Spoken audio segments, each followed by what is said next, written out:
The sea was calm, deceptively so. Under the pale moonlight, the Aurora Endeavour, a state-of-the-art research vessel, sliced through the North Atlantic like a knife through silk. The rhythmic hum of its engines resonated across the deck, where Dr. Olivia Carter stood, hands gripping the steel railing. The scent of salt and machine oil mixed in the air. She inhaled deeply, eyes fixed on the dark horizon. The waters beneath them held secrets, stories buried under centuries of tide and time. One story in particular had haunted her since childhood, the legend of the warship Erebos. According to maritime folklore, the Erebos had vanished in the late 1940s during a classified naval experiment. The few surviving accounts whispered of a phantom transmission, garbled distress signals, and unnatural phenomena. Some believed it was lost to an enemy attack. Others swore it had been swallowed by the unknown. The military buried the case, branding it as an unfortunate accident. But Olivia wasn't convinced. A soft voice cut through the cold wind. "Can't sleep?" She turned to see Ethan Graves, the team's lead diver, standing beside her. His dark hair was tousled from the sea breeze, his expression one of curiosity mixed with skepticism. "Something about this place feels wrong," she admitted. Ethan smirked, adjusting the strap of his dive watch. "You mean the whole ghost ship legend? Please, we're scientists, not paranormal investigators." Olivia sighed. "It's not just folklore, Ethan. We have coordinates. We have records of something unnatural happening here. If we're right, we might uncover the greatest maritime mystery in history." Another voice interrupted. They turned to see Dr. Alan Pierce, the expedition's historian, flipping through an aged, leather-bound journal, one of the few surviving artifacts linked to the Erebos. Alan adjusted his glasses and read aloud. "The walls whisper, the air hums, the sea itself turns against us." This was the last recorded entry before the ship vanished, a first-hand account. Ethan scoffed, or just the ramblings of a sailor losing his mind. Olivia wasn't so sure. She felt it, the unease creeping in, the weight of something unseen. A sharp voice crackled over the ship's intercom, breaking the tension. "Captain Holt to all hands! We've reached the coordinates. Prepare for descent." The moment had arrived. The control room of the Aurora Endeavour buzzed with activity. Screens glowed with data streams, sonar pulses mapping the ocean floor in real time. The research team huddled around the monitors, anticipation thick in the air. "We're directly above the target location," reported Samantha Sam Boyd, the team's tech specialist. Her fingers danced over the keyboard, adjusting sonar sensitivity. The screen flickered, revealing a massive silhouette, a structure resting nearly 3,800 meters below the surface. A chill ran through Olivia's spine. It was there, the Erebos. Captain Ryan Holt, a seasoned Navy officer assigned to the expedition, crossed his arms.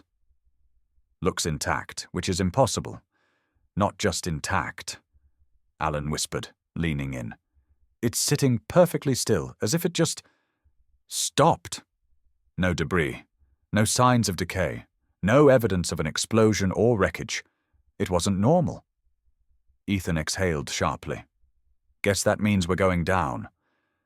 Minutes later, Olivia, Ethan, and Sam suited up inside the deep-sea submersible, Nautilus 1. The reinforced sphere was designed to withstand crushing pressures, yet as they descended, an unshakable sense of claustrophobia settled over them. The ocean darkened. The abyss swallowed them whole. 3,000 meters. The floodlights cut through the void, illuminating only an endless expanse of black water. The only sounds were the steady beeping of instruments and the occasional creak of the sub's frame. 3,500 meters. Something moved outside the viewport. A shadow. "Did you see that?" Olivia's voice was tense. Ethan frowned, checking the external cameras. Probably just marine life. But Sam's fingers hesitated over the controls. Number It moved against the current. 3,800 meters. The sonar let out a soft, rhythmic ping. Then another. Then silence. A shape loomed in the darkness. The lights of the Nautilus One slowly revealed it. And there it was, the Erebos. It was immaculate, a warship frozen in time, no rust, no corrosion, no decay, as if it had been waiting for them. The submersible hovered beside the warship's hull, scanning its surface. The exterior was pristine, but something was off. The ship's name, Erebos, was engraved into the metal, but beneath it new words had been carved, deep and jagged. We were never alone. A cold dread settled over Olivia. I want to take a closer look. Ethan shot her a look. Are you serious? This isn't normal, Ethan. The hull isn't deteriorating. The ship's structure is intact. This defies logic. We need answers. A moment of hesitation. Then Ethan sighed. Fine, but if I see anything move, I'm out. They maneuvered the sub toward the entrance hatch. Olivia's hands were steady as she activated the drone to scan the opening. It was unlocked. The warship was inviting them in. Ethan muttered under his breath, "This is a mistake." They entered. The interior was untouched by time. Metal corridors stretched into darkness, lined with lockers, bunks, and rust-free pipes. Personal belongings were still in place, as if the crew had just stepped away moments ago. Yet the air inside felt wrong. Heavy, hushed, listening. Sam powered up her scanner. Oxygen levels are normal, but there's something in the air. A low-frequency vibration. Olivia frowned. She could feel it, too, an almost imperceptible hum vibrating in her bones.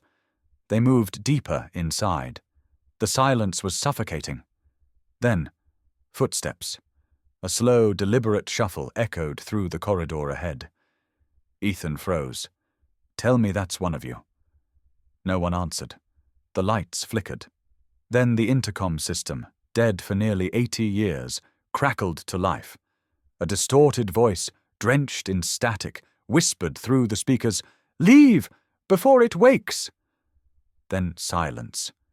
The intercom hissed, the voice fading into an eerie, mechanical silence. A shiver crawled down Olivia's spine. She exchanged a tense glance with Ethan and Sam, their breath visible in the sudden chill that crept through the corridors of the Erebos. "That wasn't interference," Sam whispered, her fingers gripping the scanner. "Something spoke to us." Ethan took a cautious step forward, gripping his flashlight. Could be an automated system, maybe an old recording. Olivia knew better. The voice hadn't sounded pre-recorded. It had sounded aware. Then the overhead lights flickered again, casting long, shifting shadows along the steel walls.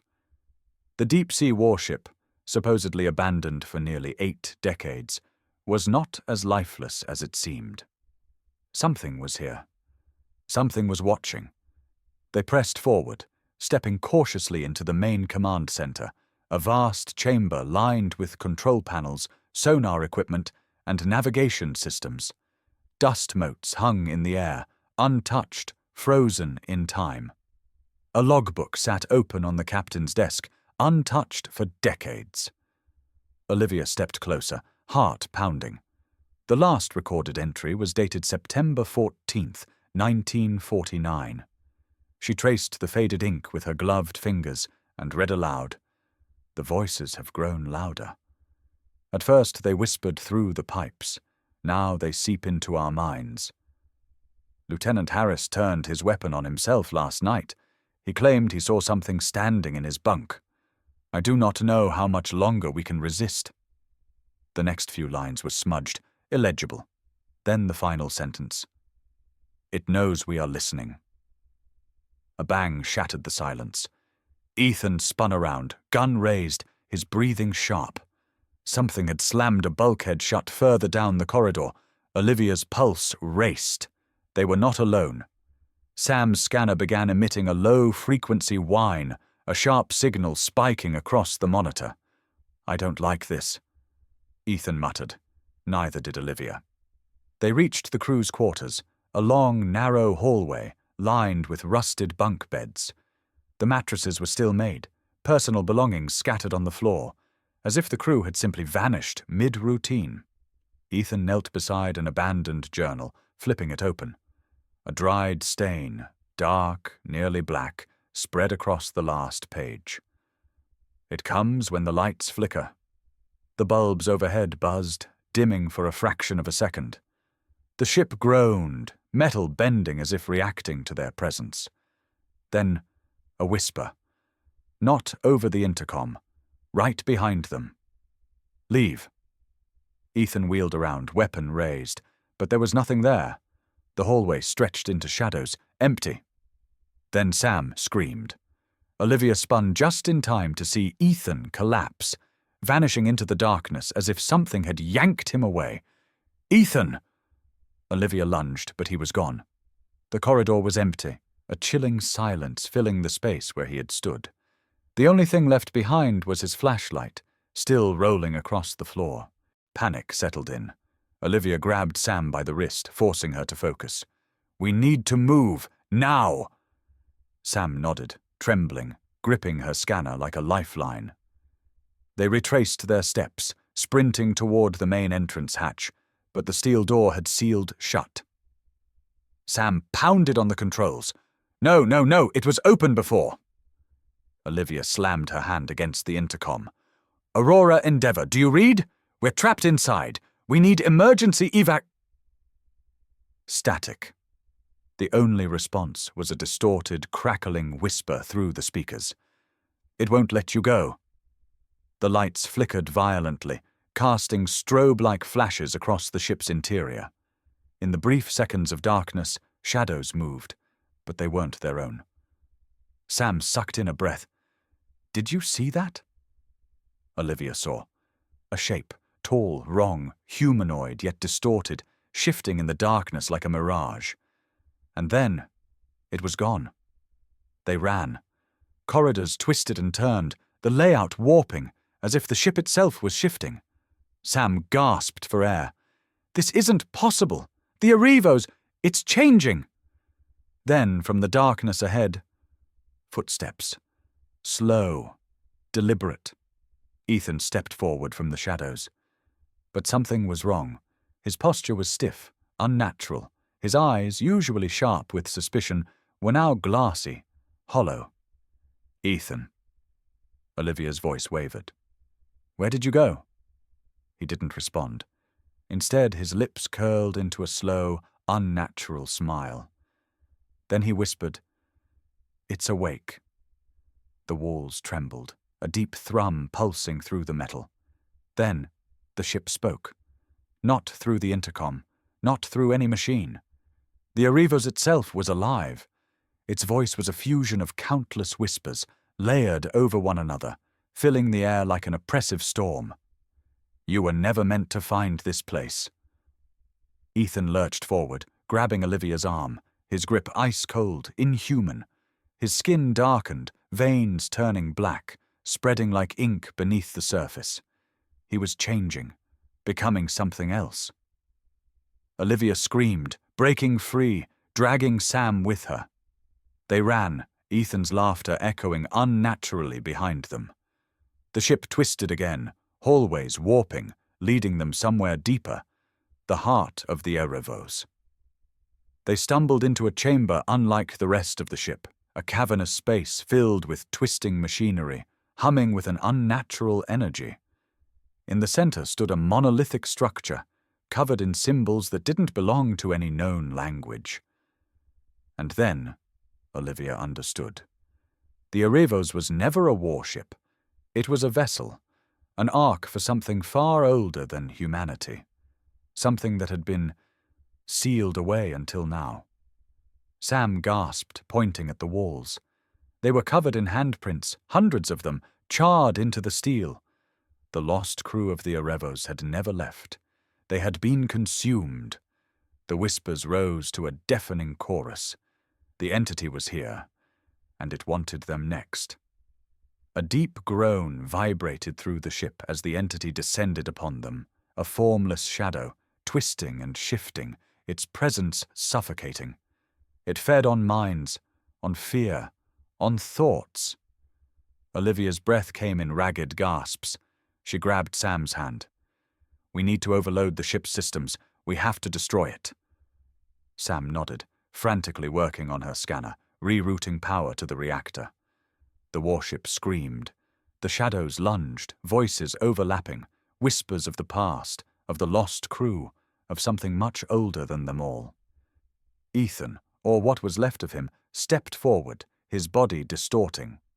"Join us." Olivia didn't hesitate. She grabbed a flare from her belt, igniting the darkness in a burst of crimson light. Sam pressed the final command. "Now!" The reactor surged, a burst of energy coursing through the ship. The walls shuddered, the entity shrieking in pain as the Erevos began to collapse. Olivia and Sam sprinted for the exit. Time was running out.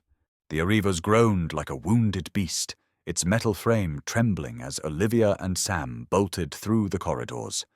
The ship was coming alive, its unnatural presence no longer lurking in the shadows, but bursting through the walls, crawling toward them. Behind them, the reactor's overload sequence surged through the ship's systems, electricity crackling through the steel like veins igniting with fire. But the entity wasn't going to let them go. The walls twisted, warping into faces, distorted, screaming, desperate. The voices of the lost crew, trapped in an eternity of suffering. "You can't leave," they whispered in unison. "You belong here now." Olivia clenched her teeth and forced herself forward, gripping Sam's wrist like a lifeline. They had to get out.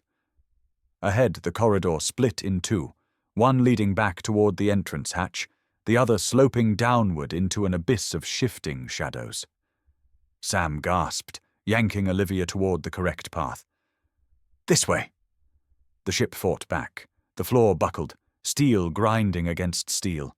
Pipes burst, spewing thick black mist that swirled and pulsed like something alive. And then, Ethan's voice. "Olivia!" She froze. Ethan stood in the mist ahead, eyes black, his face caught between recognition and something monstrous. "Don't leave me." For a split second, Olivia hesitated. But then she saw his shadow stretch unnaturally behind him, growing, splitting into writhing limbs. Ethan was gone. Sam screamed, "Move!" The Ethan thing lunged, its fingers elongating into dark tendrils, reaching for Olivia. She dived forward, barely escaping its grasp. The thing screeched, a sound that wasn't human, wasn't meant for human ears. Then, the lights flickered violently, and the warship began to collapse. They sprinted through the trembling halls, their breaths ragged. Behind them, the shadows screeched and howled, furious that their prey was escaping. The reactor's power surge had triggered a chain reaction. The Erevos was dying, and it was taking everything with it. The entrance hatch was just ahead. But as Olivia and Sam reached it, a final obstacle stood in their way. The entity. It descended from the ceiling, tendrils unfurling like the legs of an abyssal horror. It was neither human nor machine, neither ghost nor god. It was something older than time itself. Its shape flickered, never stable. Hundreds of faces twisted in its form, some screaming, some whispering, some simply watching. The lost crew.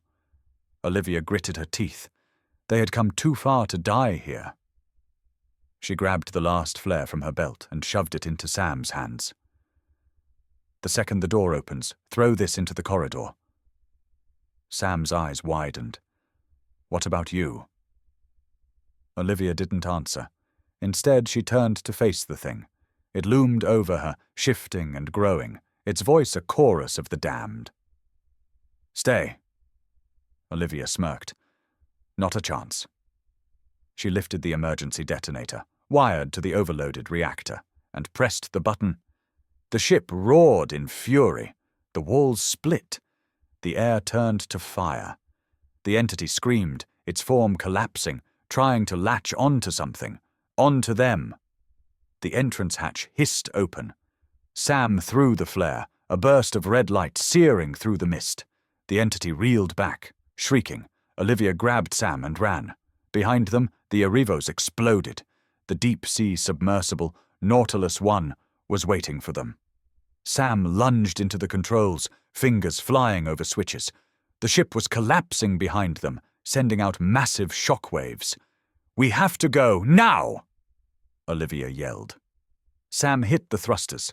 The submersible shot upward, escaping just as the Arrivos' final explosion ripped through the abyss, sending a shockwave that cracked the ocean floor. Through the viewport, Olivia saw it. The Arrivos was gone, swallowed by the darkness once more, but the voices still echoed in her mind. We were never alone. Hours later, the Aurora Endeavour retrieved them from the depths. Captain Holt and the remaining crew stared at them in shock. They were the only ones who made it back. The military classified the entire incident, erasing any evidence that the Arrivos had ever been found. Olivia and Sam were sworn to secrecy. But at night, when Olivia closed her eyes, she could still hear the whispers. And in the static of every radio signal, she swore she could hear Ethan's voice. "Don't leave me.